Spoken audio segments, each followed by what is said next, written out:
সকল বন্ধুদের স্বাগত ও শুভেচ্ছা জানাই। সবাই জানেন ফাল্গুন মাসের কৃষ্ণা চতুর্দশী মহাশিবরাত্রির কথা। আজকের ভিডিওতে প্রথমেই আমি 2025 বাংলা 1431 সালের শিবরাত্রির সম্পূর্ণ সময়সূচি জানাবো। এবছর শিব চতুর্দশী শুরু 26শে ফেব্রুয়ারি 2025, 13ই ফাল্গুন 1431 সকাল 11টা 8 মিনিট। মহাশিবরাত্রি শেষ হচ্ছে তার পরের দিন 27শে ফেব্রুয়ারি 14ই ফাল্গুন 1431 সকাল 8টা 54 মিনিট। তবে এই সময়সূচিগুলি সম্পূর্ণ বিশুদ্ধ সিদ্ধান্ত পঞ্জিকা অনুসারে। এবার অর্থাৎ 2025 সালে মহাশিব চতুর্দশী তিথি যেহেতু বুধবার সকাল 11টা 8 মিনিট থেকে বৃহস্পতিবার সকাল 8টা 54 মিনিট পর্যন্ত থাকবে, সেহেতু অনেকেরই মনে প্রশ্ন আসতে পারে এই শিবরাত্রির পূজা কবে করবেন। বন্ধুরা, আপনারা দুদিনই এই পূজা করতে পারেন। তবে যেহেতু এটি 4 প্রহরের পুজো, আপনারা যারা 4 প্রহরের পুজো করতে আগ্রহী তাদের অবশ্যই বুধবার রাতে 4 প্রহরের পূজা করতে হবে, কারণ বৃহস্পতিবার সকালেই চতুর্দশী তিথি শেষ হয়ে যাচ্ছে। এখন কথা হচ্ছে, যারা 4 প্রহর পুজো করতে অসমর্থ তারা কি করবেন? তারা কেবল একটি প্রহরেই পূজাবিধি পালন করতে পারেন। তার আগে জেনে নেওয়া দরকার কোন প্রহরে কিভাবে পূজা করবেন, কিভাবেই বা শিবলিঙ্গের স্নান অভিষেক করাবেন, কোন প্রহরে কি কি দ্রব্য দ্বারা শিবের স্নান অভিষেক করাবেন, কি মন্ত্র বলে স্নান করাবেন, প্রত্যেক প্রহরের পুজো কি কি নৈবেদ্য দেবেন ইত্যাদি বিষয়। যারা কেবল বৃহস্পতিবার শিব পূজা করতে চান তারা সকাল 8টা 54 মিনিটের মধ্যে স্নানাদি সেরে শুদ্ধ বস্ত্র পরিধান করে শুদ্ধ মনে চতুর্দশী তিথি থাকাকালীন পূজা শুরু করতে পারেন এবং এই সময়ে দুধ, দধি, ঘি, মধু দ্বারা শিবলিঙ্গ স্নান করাবেন। যথাবিধি পূজা অর্চনা করবেন, সেক্ষেত্রে শুক্রবার কিন্তু পালন করবেন। বন্ধুরা, এখানে এবছরের পরিপ্রেক্ষিতে একটা কথা খুব বলা প্রয়োজন। এবারের মহাশিবরাত্রির পূজা যদি বুধবার রাতে করেন অথবা বৃহস্পতিবার রাতেও পূজা করেন, আপনারা করতে পারেন। এই বিষয়ে পদ্মপুরাণ অনুসারে বলা হচ্ছে, মহাশিবরাত্রি পূজা ত্রয়োদশী যুক্ত চতুর্দশীর চেয়ে অমাবস্যা যুক্ত চতুর্দশীতে করাই বিধেয়। এবছর মানে 1431 সালে বুধবারের সূর্যোদয় হচ্ছে ত্রয়োদশী তিথিতে। এদিন চতুর্দশী পড়ছে সকাল 11টা 8 মিনিটে। সে কারণে বুধবারের রাতের পুজো হবে ত্রয়োদশী যুক্ত চতুর্দশীর পূজা এবং বৃহস্পতিবারের পূজা অমাবস্যা যুক্ত চতুর্দশী পূজা। শাস্ত্র অনুযায়ী চতুর্দশী যুক্ত অমাবস্যার এই পূজা বিধিও বলা হচ্ছে। তো বন্ধুরা, সর্বোপরি এটা নির্ভর করবে আপনাদেরই ওপর। এই বছর এই শিব পূজা বুধবার রাতে করবেন না বৃহস্পতিবার সকালে করবেন অথবা বৃহস্পতিবার রাতে করবেন। এই শিবব্রত করতে হলে কিভাবে তার পূর্বদিন থেকে কি কি করবেন, কিভাবে ব্রত উপবাস করবেন, কিভাবে তার পরের দিন পালন করবেন, কি কি খেতে পারবেন, কি কি খাওয়া বারণ এবং এই মহাপূজায় কি কি উপাচারী বা সংগ্রহ করবেন সে বিষয়ে কিছুটা আলোকপাত করছি। শিবরাত্রি ব্রতে যারা ব্রতী হবেন তারা অবশ্যই পূর্বদিন হবিষান্ন গ্রহণ করবেন, অর্থাৎ নিরামিষ খাবার খাবেন, আতপ চালের অন্ন ঘি দ্বারা ভোজন করবেন। এই পুজোয় সংগৃহীত দ্রব্যগুলি হল ফুলের মধ্যে ধুতুরা ফুল, সাদা ফুল, নীল অপরাজিতা, নীলকণ্ঠ ফুল, গোলাপ ফুল, পদ্ম ফুল, আকন্দ ফুল ও আকন্দ ফুলের মালা, বেলমালা, বিল্লপত্র, দূর্বা, অক্ষত অর্থাৎ গোটা আতপ চাল, কালো তিল, শ্বেত ও রক্তচন্দন, ধূপ, ডাব, বেল, আকন্দ ফল এবং অবশ্যই গঙ্গা জল লাগবে। কিছুটা কাঁচা দুধ, দই, ঘি, মধু এবং পঞ্চশস্য ঘি বাতি, কলকে অবশ্যই একটা রাখবেন। আর ফল নৈবেদ্যের জন্য 5 রকমের ফল নিয়ে নেবেন।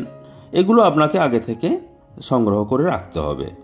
প্রতি প্রহরের পুজোর পর দেবতাকে অর্ঘ্যদান করবেন এবং আরতি করাবেন। প্রসঙ্গত বলে রাখি, যারা শারীরিক কারণে ওষুধ সেবন করেন তারা ব্রত করে থাকলেও যথাসাধ্য পূজা করবেন। এক্ষেত্রে ওষুধ ও জল এবং সামান্য ফল খাওয়া যেতে পারে, অর্থাৎ এদের ক্ষেত্রে নির্জলা উপবাস না করলেও চলবে। এছাড়া যাদের জন্ম মৃত্যুজনিত অশৌচ আছে তারা ব্রতী থেকে পূজা না করে দূর থেকে পূজা দর্শন করতে পারবেন। ব্রত পালন করে পূজা না করলেও পূজা দর্শনেও সমান ফললাভ হয়। শিবের আরেক নাম আশুতোষ, তিনি অল্পতেই সন্তুষ্ট। এই পূজা জ্ঞানত বা অজ্ঞানত করলেও সমানভাবে মোক্ষ লাভ হয়। বুধবার কিংবা বৃহস্পতিবার যেদিনই 4 প্রহরের পূজা করুন না কেন, প্রহরগুলি নির্বাচিত হয় এইভাবে। বন্ধুরা, আমি সেই বিষয়ে এবার বলছি, আপনারা দেখুন। 1 প্রহর মানে 3 ঘন্টা 7 মিনিট। সূর্যাস্তের সময় থেকে প্রথম 3 ঘন্টা 7 মিনিট হল প্রথম প্রহর। যেমন বুধবারের ক্ষেত্রে প্রথম প্রহরের পূজা শুরু হবে সূর্যাস্তের সময় সন্ধ্যা 5টা 34 মিনিট থেকে রাত্রি 8টা 41 মিনিট পর্যন্ত।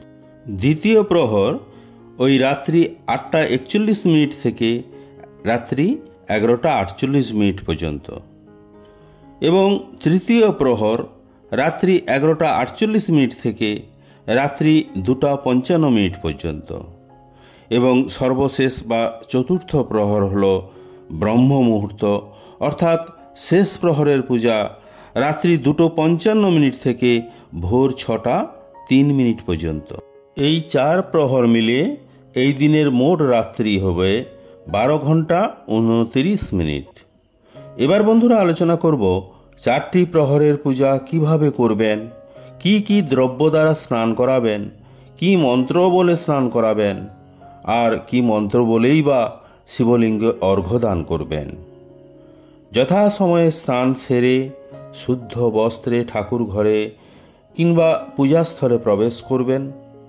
শিবলিঙ্গের গৌরীপীঠটি উত্তর দিকে রেখে উত্তর দিকে মুখ করে আপনি সোজা হয়ে বসবেন।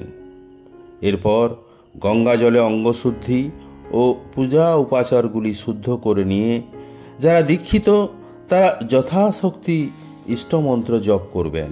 অতঃপর ওং নমঃ শিবায় নমঃ এই মহামন্ত্র 8 কিংবা 28 বার জপ করে আপনি পূজা শুরু করুন। প্রথম পর্বে অর্ঘ্য নিবেদনের মন্ত্র। ওং শিবরাত্রিং দেব পূজা জপ পরায়ণ করৌমি বিধিবদত্তং গৃহাণার্থং মহেশ্বর। ওং নমঃ শিবায় এস অর্ঘ্য ওং নমঃ শিবায় নমঃ। তারপর দুধ দ্বারা শিবলিঙ্গে স্নান করাবেন এবং সঙ্গে মন্ত্রটি বলবেন ওং হৌং ঈশানায় নমঃ। এরপর দ্বিতীয় প্রহরে অর্ঘ্য নিবেদন করবেন এই মন্ত্র বলে ওং নমঃ শিবায় শান্তায় সর্বপাপহরায় চ শিবরাত্রৌ দদামর্থং প্রসীদ উমরাসহ। ওং নমঃ শিবায় এস অর্ঘ্য শিবায় নমঃ। তারপর দধি দ্বারা শিবলিঙ্গ চান করাবেন এবং সঙ্গে এই মন্ত্রটি বলবেন ওং হৌং অঘোরায় নমঃ। তৃতীয় প্রহরে এই মন্ত্র বলে অর্ঘ্য নিবেদন করুন ওং দুঃখ দারিদ্র শোকেন দগ্ধং পার্বতী প্রিয় শিবরাত্রৌ দদামঘ্যম উমাকান্ত প্রসীদ মে। ওং নমঃ শিবায় এস অর্ঘ্য শিবায় নমঃ। এই পর্বে শিবলিঙ্গে ঘৃত নিবেদন করে বলুন ওং হৌং বামদেবায় নমঃ। চতুর্থ অর্থাৎ শেষ প্রহরে অর্ঘ্য নিবেদন করুন এই মন্ত্রে ওং ময়া কৃতান্যকানি পাপানি হর শঙ্কর শিবরাত্রৌ দদামর্থ্যম উমাকান্ত গৃহাণ মে। ওং নমঃ শিবায় এস অর্ঘ্য শিবায় নমঃ। এই শেষ প্রহরের পুজোয় বামলিঙ্গ অভিষেক করুন মধু নিবেদনের মাধ্যমে। মন্ত্র বলুন ওং হৌং সদ্যজাতায় নমঃ। এইভাবে 4 প্রহরের পূজা সমাপন করবেন। প্রত্যেক প্রহরের পূজার পর যথারীতি আরত্রিক ও ফলমূল বেলপাতা নৈবেদ্য নিবেদন করবেন। শিবলিঙ্গে গঙ্গা জল, ডাবের জল, মিছিরি, বাতাসা, পঞ্চশস্য, শ্বেত চন্দন চর্চিত বিল্লপত্র, পদ্মফুল, ধুতরা ফুল ও ধুতরা ফল, বেল ফল, আকন্দমাল্য প্রভৃতি নিবেদন করতেও পারবেন। প্রতি প্রহরে পূজার শেষে যথাশক্তি ওং নমঃ শিবায় নমঃ এই মহামন্ত্র 8 কিংবা 28 কিংবা 108 বার জপ করতে পারবেন। পরের দিন চতুর্দশী তিথি থাকাকালীন স্নান করে দেবতার উদ্দেশ্যে পূজা এবং নৈবেদ্য নিবেদন করে পারণ করবেন এবং দেবতার প্রসাদ গ্রহণ করবেন। মঙ্গলময় শিব সবার মঙ্গল করুন, সবাই ভালো থাকুন। ওং নমঃ শিবায় নমঃ। ওং নমঃ শিবায় নমঃ। ওং নমঃ শিবায় নমঃ।